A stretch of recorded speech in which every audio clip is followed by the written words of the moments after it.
Hello, hello, hello, and welcome to another episode of the Efficient Practice Podcast. I am your host, Dr. Evelyn Samuel, and I am super excited to be talking about today's topic. Today, we're going to be doing another segment of what I'd like to call your new practice series.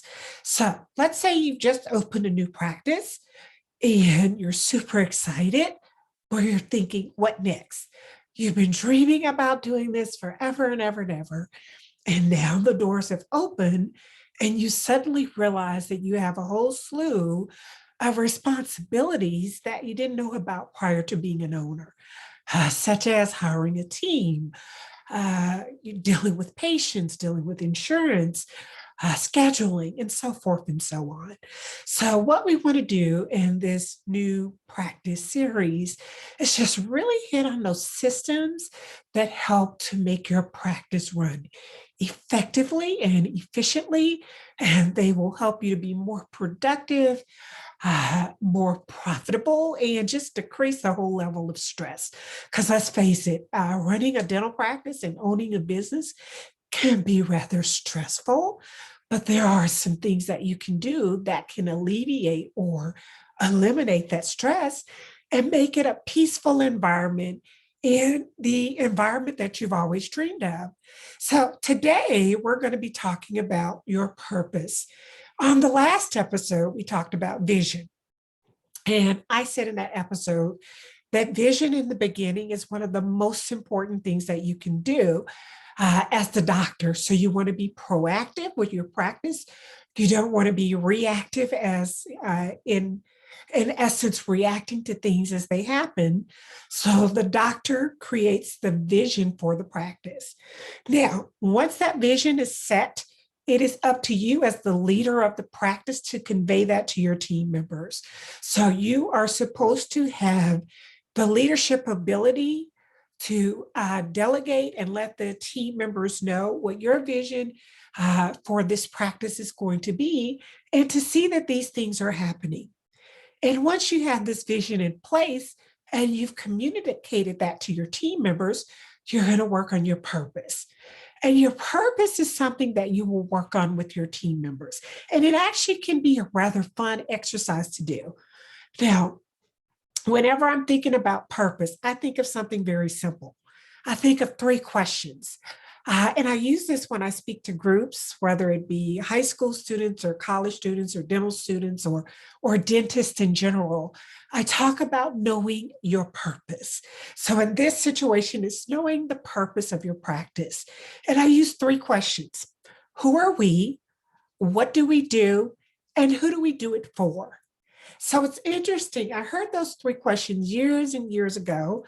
I was in a continuing education course about insurance and insurance coding. And someone in the audience asked the presenter, he was like a well known presenter who was really renowned for how to code and how to bill and to get your office paid properly for procedures. He was a very straightforward and frank kind of person and presenter. And I remember someone in the audience asked a question, and I'll kind of paraphrase because I don't remember exactly how they asked it, but they said something like, let's say you have a fee schedule and you have patients that come in and they say, well, I can get this, and the words were cheaper at another practice.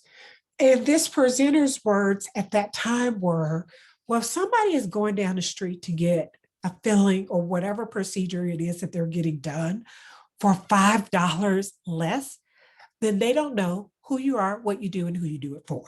So he repeated that throughout the presentation.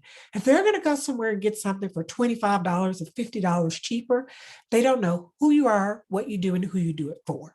So your messaging for your practice or your service or the patient's experience is not being conveyed effectively. So back to our purpose and using those three questions for a purpose for your practice. Who are we? What do we do? And who do we do it for?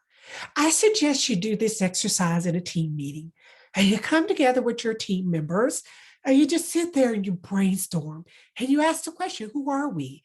So who are we as a practice? Who are we as team members? Who are we as clinicians? Who are we as the front desk office people who the patients are going to see as soon as they walk into the practice? What do we want people to see when they come in? What do we do? Like, what kind of procedures do we do? What do we want to be known for? What do we do to commit to excellence? And so that's the kind of thought process you will go through when you're working with your team members to establish your purpose. If you think about many businesses, some of the greater businesses, they will oftentimes have their purpose listed in their businesses. So it's true that a lot of businesses that have done really well all have a purpose or a mission. So the last thing, who do we do it for? Yeah, that's pretty important.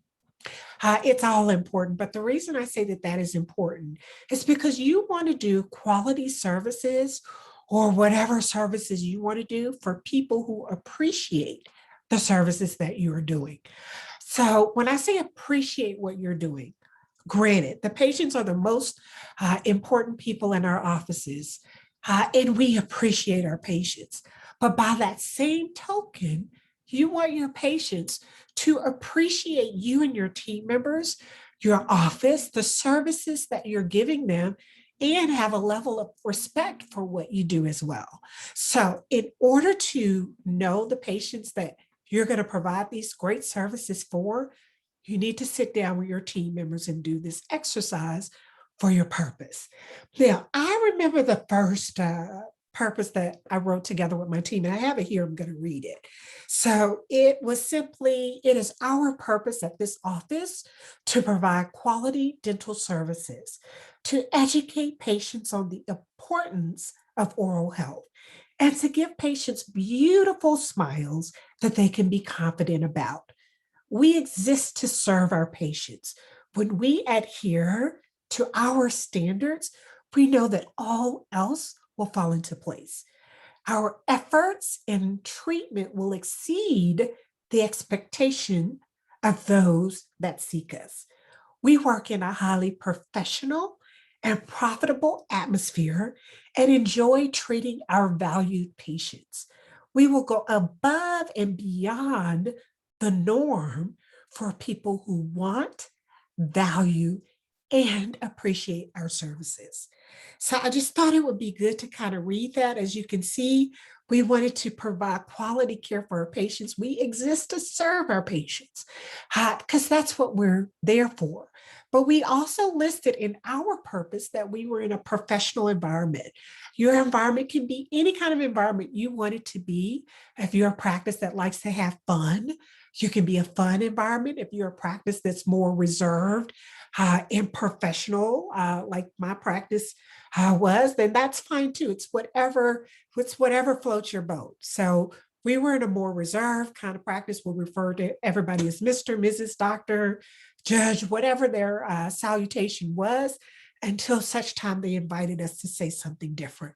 So it just depends on the environment you want. But we did put that in our purpose, that we work in a highly professional, profitable atmosphere and enjoy treating our valued patients because we value our patients. We will go above and beyond the norm for people, get this is key, who want, value, and appreciate our services as well. And if patients aren't doing that, then there are a lot of other places that they can go. And it's nothing wrong with not being everybody's everything. So the first step is establishing your purpose so that you know that. That's going to help your team members to know what kind of environment they're in. They're going to know what their responsibilities are. So this is the first step in them knowing their responsibilities and knowing their hat so that they're not coming to the doctor for everything. They feel a sense of um, uh, accomplishment. They feel a sense of responsibility and accountability for themselves. And what you're going to want to do once you finish your purpose is you're going to want to put it in different places throughout your office. We used to keep a very nice copy. We had it printed out and it was in some nice calligraphy, the print, the script, and we put it in very nice frames. We set those in every operatory.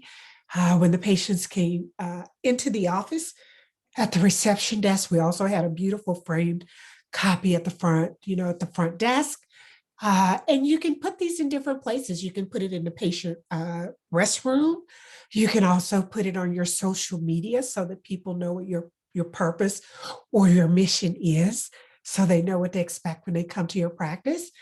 And you can put it in your patient information for your new patient information when they come to your practice. You can have your purpose in your communications with your patients. I'm sorry, your communications. Yes, in your communications with your patients, you can have your purpose as well. So that is about it for the second episode the new patient series, or new practice series, rather. You're going to be wanting to get a lot of new patients in. But what we're trying to do is help you to set up your new practice in essence, so that it can flow the way you want it to flow. So you want to start it off right from the beginning. You want to put those important systems in place for you and your team members. So there again, you're being proactive and not reactive. So this concludes another episode of the Efficient Practice podcast. Thank you so much for joining us, and I will see you on the next episode. This is Dr. Evelyn Samuel signing off. And until the next time, take care and be well.